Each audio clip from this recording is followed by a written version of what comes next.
today's spiritual citizen. I'm very proud to say that my today's guest, Miss Ariya Maskara, is only 17 years old. She studies in British School, New Delhi. She prides in calling herself an artist and a keen student of human psychology. She is mature beyond her age. Sensitivity towards mental health issues and her passion for doing good for children with special needs inspired her to write books for autistic children. She has received rave reviews for her books. Arya is determined to follow her heart and focus on the issue of mental health. She has appeared on panel discussions in schools, with publishing houses and literature festivals. Let's meet a precious little woman, Miss Ariya Maskara, who spells her unique with a Y. Hello Arya, and welcome to the Spiritual Citizen. How are you doing? Hi, thank you so much for having me. I'm well, how are you? Very well, and such a pleasure to have you. You know, Arya, Thank you. whenever I speak to any of my guests, I always ask them about their school days because there's always, school days are always so fascinating for everybody. But with Yeah. you, I think we are going to get a very fresh perspective on school life. Why don't you please tell us something about your school and, how was your learning experience online during the pandemic? Okay, so I go to the British school in New Delhi and I'm 17 years old, so I'm in the 12th grade. My school basically follows the IB diploma program in the last 2 years of school, so the 11th and the 12th grade. So my subjects are psychology, art, and English language and literature at the higher level, and then Spanish, math, and chemistry at the standard level. So, in terms of online learning during the pandemic, it was definitely very challenging because it was just such a big change, going from, physical school every single day to staring at a screen, staring at your laptop for 8 hours consecutively. But I think my school adapted to online learning seamlessly. I mean, I got all the support that I required in terms of my subject areas and in terms of my mental health as well. They were very careful about all of that. We had well-being sessions and everything was put into place so that our learning experience could be as comfortable as possible. I did miss the physical comfort that comes with going to school and meeting your friends and meeting your teachers.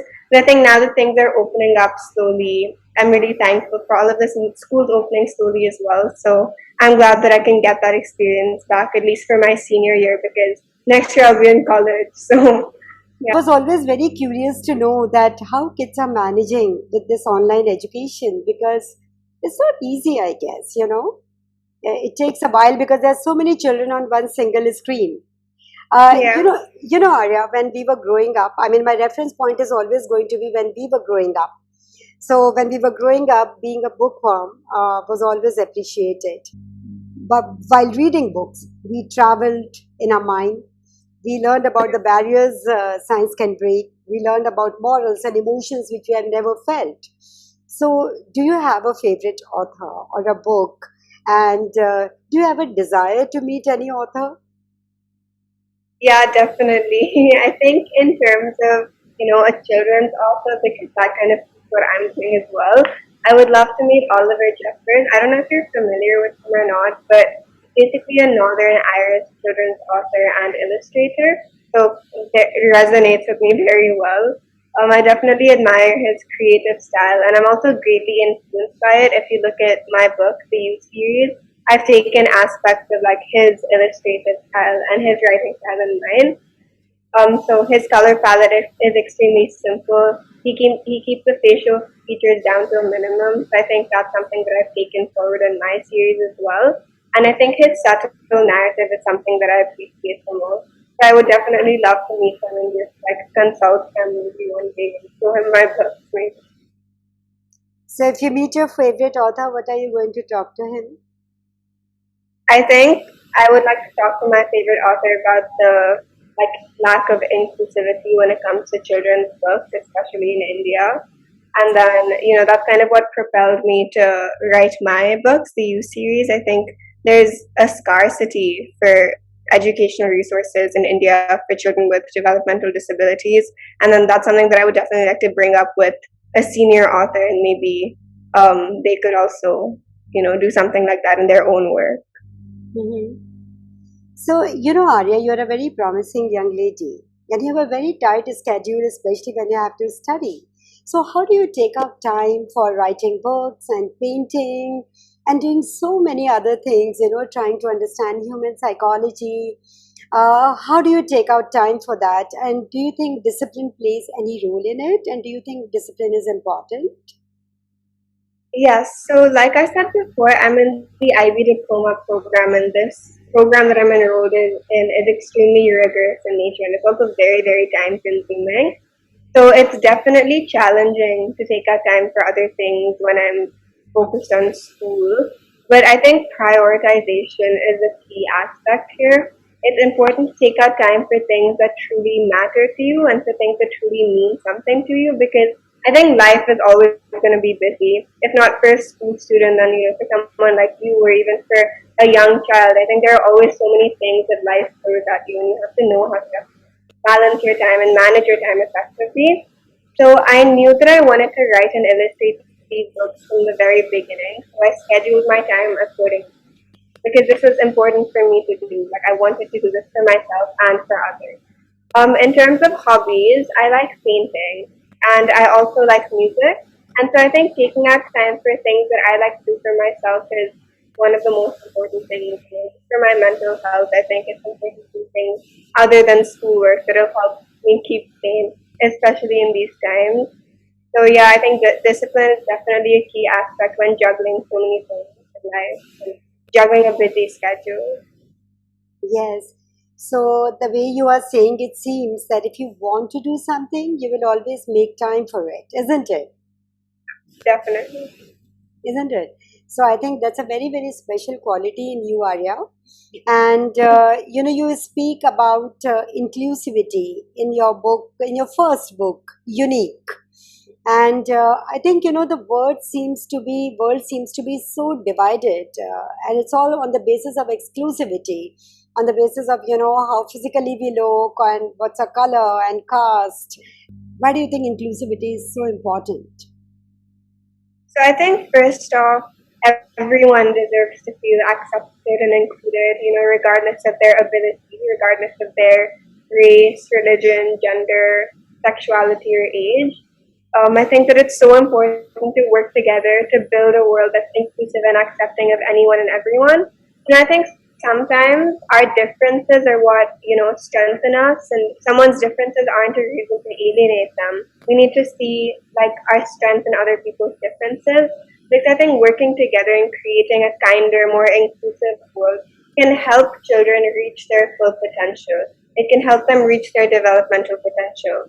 So before writing these books, like I said before, I realized that the scarcity of resources available for children is so like prevalent in society. And this just goes to show that children with autism and children with developmental disabilities haven't been accepted yet. So there's still definitely a very long way to go. But the change starts with you.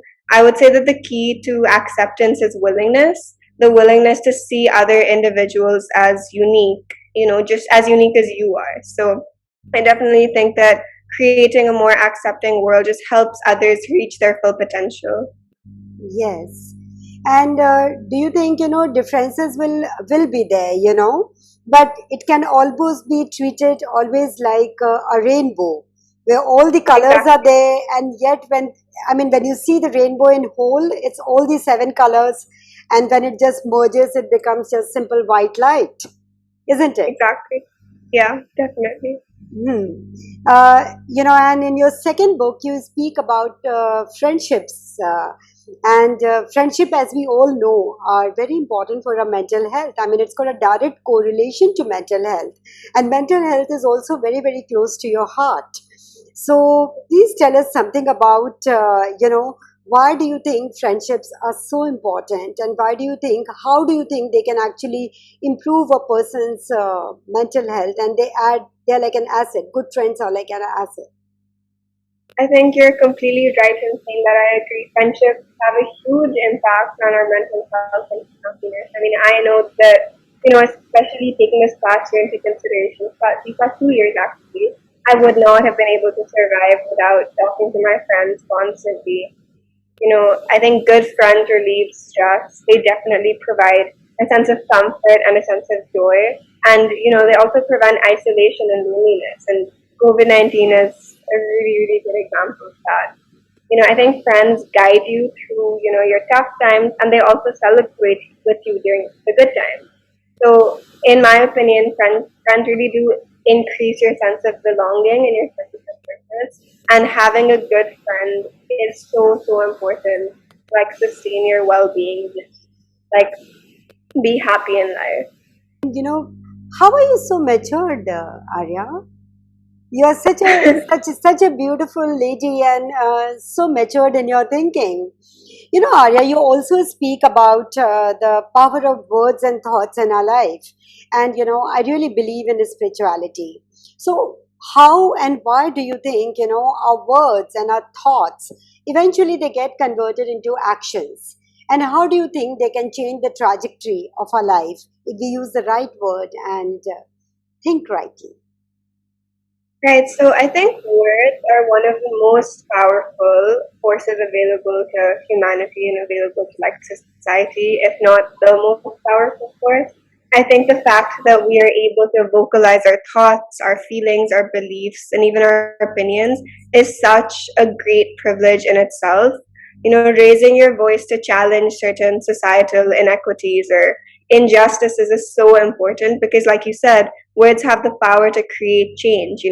When you raise your voice about something, you're directly creating a change, you're working towards creating a change in society. And so that's so important. And I think apart from just creating change, words also have the power to heal. They aren't forgotten once they're said. So saying something meaningful or saying something encouraging to someone can go a really long way, and it could probably better their life and it can make them feel better about themselves. I think that in itself is so important. The fact that, a simple word or a simple sentence has the power or the ability to raise someone's spirits and to just make them feel like they do belong and like they are important in today's world. I think that's probably one of the most key aspects of how words can change the trajectory of one's life. Hmm. Very, very well put. And you also speak about teamwork in one of your books. And I whenever I think of a leader, I always think of Gandhiji. Do you think a good leader is also a good team player? Really, I think a good leader is always going to be a good team player. I think a leader or a good leader doesn't become a good leader on their own. It's always a team effort from there. And a good leader will never forget the team effort that helped them, get where they are. They'll never forget they were once a good leader as well. Good leaders ensure that their teammates feel motivated, that they feel encouraged to perform well. And I think that encouragement comes from and like I said before, this message of teamwork is exemplified in the last book of my series called Universal. All the students learn, they learn the importance of teamwork. Without teamwork, they would be unable to achieve their ultimate goal.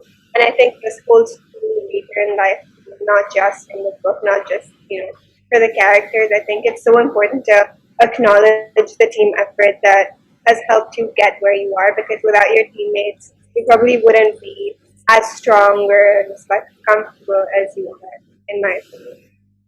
Yeah, I think you're absolutely correct. Because I read somewhere that it is said that, a good leader does not rise alone. He makes everybody rise along with him. And here, Arya, I would really request you to read a passage, your favorite passage from any of your books. Okay, yeah.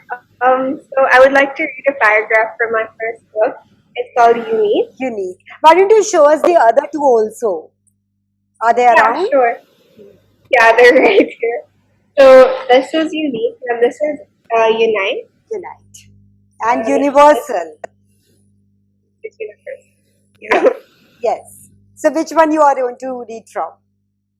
So I'm going to read the last paragraph from the book Unique. So just to give you a little bit of context, Unique is the first book in the U series.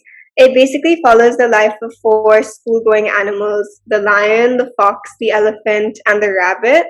The book has an underlying message of inclusivity and acceptance, like we've spoken about before.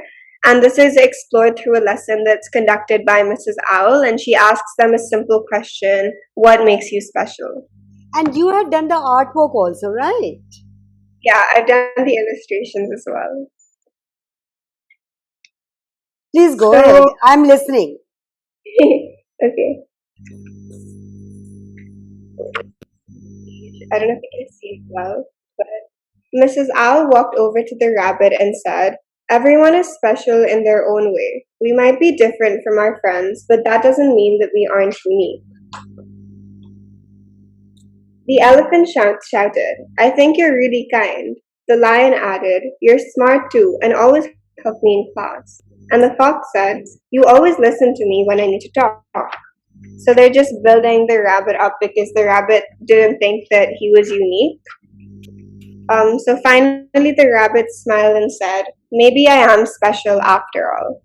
So I think this kind of touches upon the idea of teamwork, acceptance, and inclusivity, and friendship. So the rabbit's friends help him realize that he too is unique, and your differences are what make you unique, and your individuality is what makes you unique. So I think that's one of my favorite parts of this book because it kind of addresses the fact that you don't need to be the same as your friends. It's like your uniqueness lies in your individuality.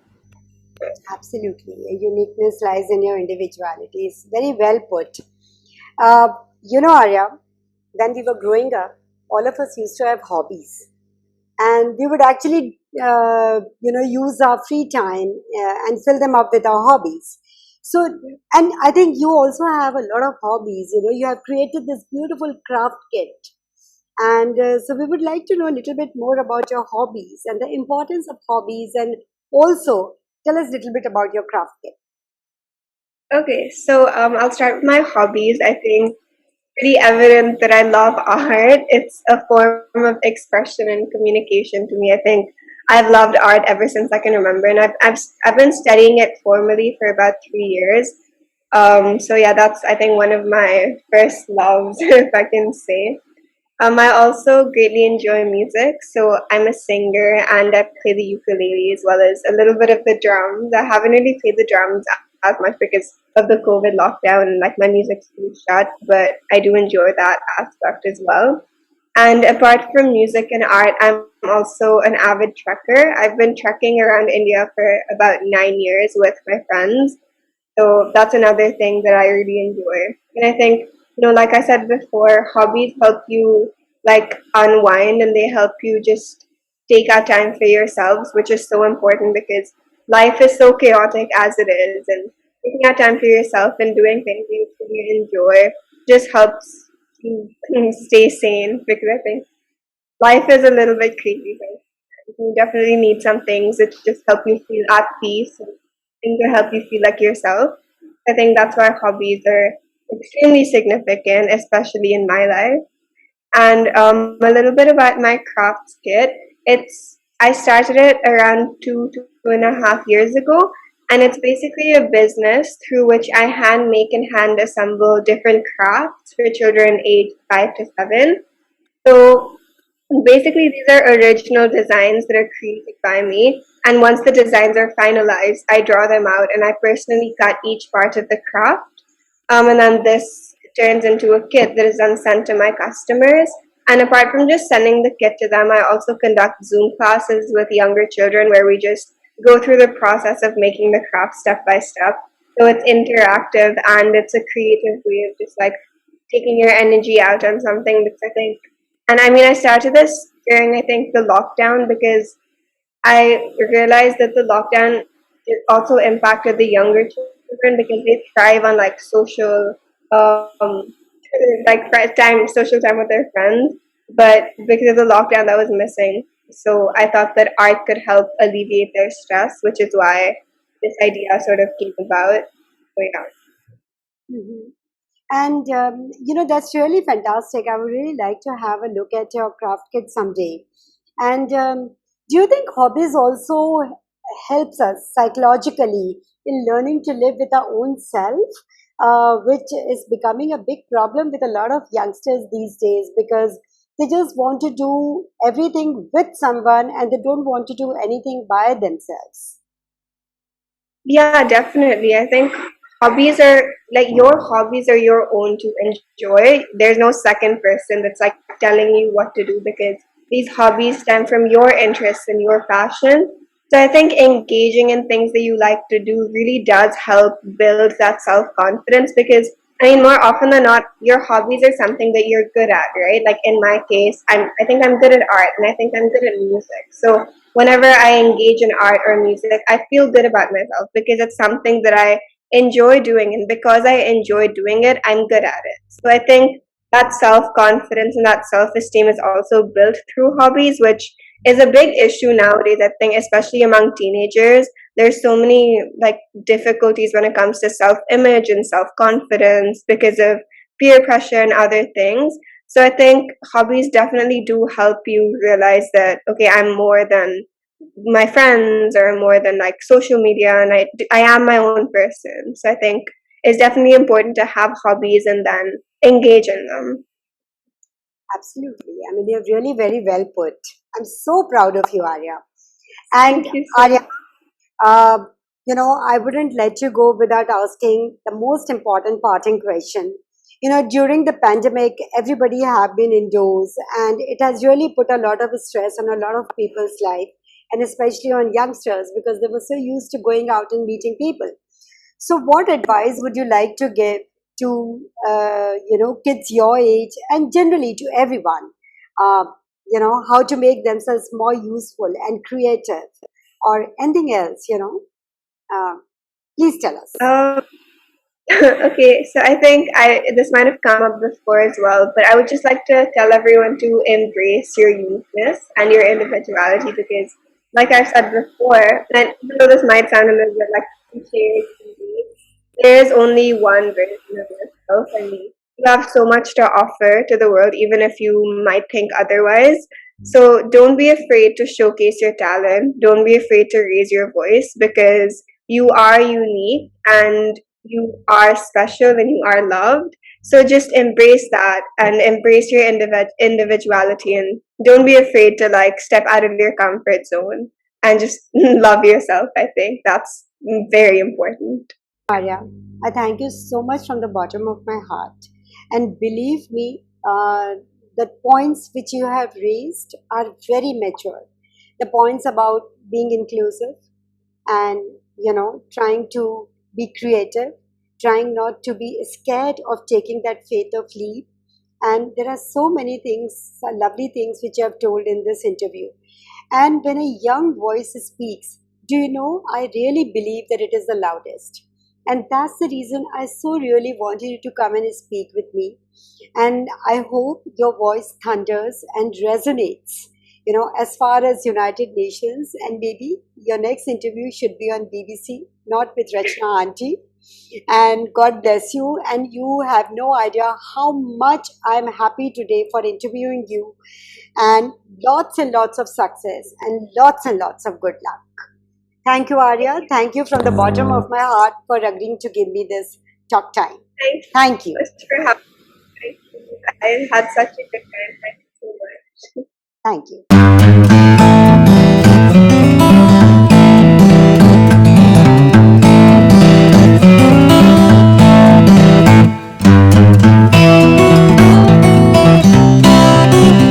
Thank you so much for having me. I had such a good time talking to you, and I would just like to wish you the best of luck for the spiritual citizen. I think it's so great what you're doing, giving people a voice to just voice their opinions and to state what they're doing. I think it's such a great endeavor on your part, and I wish you all the best, and I wish you all the success in life.